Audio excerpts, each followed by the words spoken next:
بعدما ذهب رشا وشاهين لإنقاذ نعمان وزوجته من قبضة عصابة فزاع، لم يكونا يعلمان أن ما حدث كان مجرد فخ محكم، فقد تعمد فزاع ترك نعمان وزوجته كطعم لاستدراج شاهين إلى المكان. في الحلقة القادمة يصل شاهين برفقة رشا إلى موقع نعمان وزوجته ظناً منه أنه سيقوم بإنقاذهما، لكن المفاجأة تحدث عندما تهاجمهم عصابة فزاع من كل الجهات.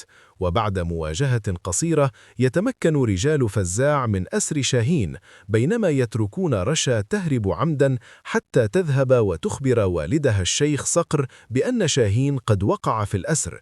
هذا الأمر يعطي فزاع فرصة كبيرة للضغط على الشيخ صقر، حيث يخطط لمساومته على المعدات التي أخذها منه سابقا، معتقدا أن أسر شاهين سيجبر الشيخ صقر على التراجع. لكن الأمور لن تسير كما خطط لها فزاع، إذ يحدث شيء غير متوقع عندما يهاجم مقناس فجأة على موقع عصابة فزاع في محاولة لإنقاذ شاهين. وفي نفس الوقت ومن باب الصدفة يصل مهاوش إلى المكان برفقة سدرة وفهد لتندلع مواجهة كبيرة ومعركة قوية بين رجال الديرة وعصابة فزاع. وخلال هذه المعركة يتمكن مقناس ومهاوش من تحرير شاهين من الأسر، مما يقلب الموازين ويجعل فزاع يتراجع مؤقتاً. وهكذا تنتهي الحلقة القادمة على أحداث نارية ومعركة قوية بين الطرفين، تمهيداً لتصعيد أكبر في الحلقات القادمة. ولا تنسوا الاشتراك في القناة وتفعيل زر الجرس والصلاة على النبي.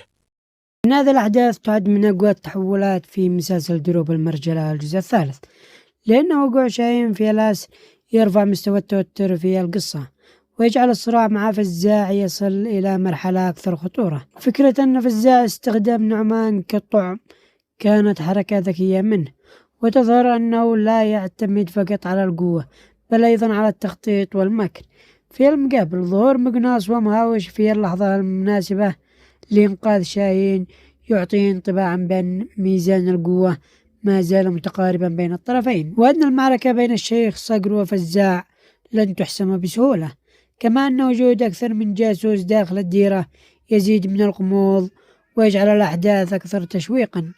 بشكل عام هذه التطورات تجعل الحلقة القادمة متوقعة أن تكون مليئة بالمواجهات القوية والمفاجآت، خصوصا مع استمرار الصراع بين فهد وسدرة واستمرار الحرب غير المباشر بين الشيخ صقر وفزاع.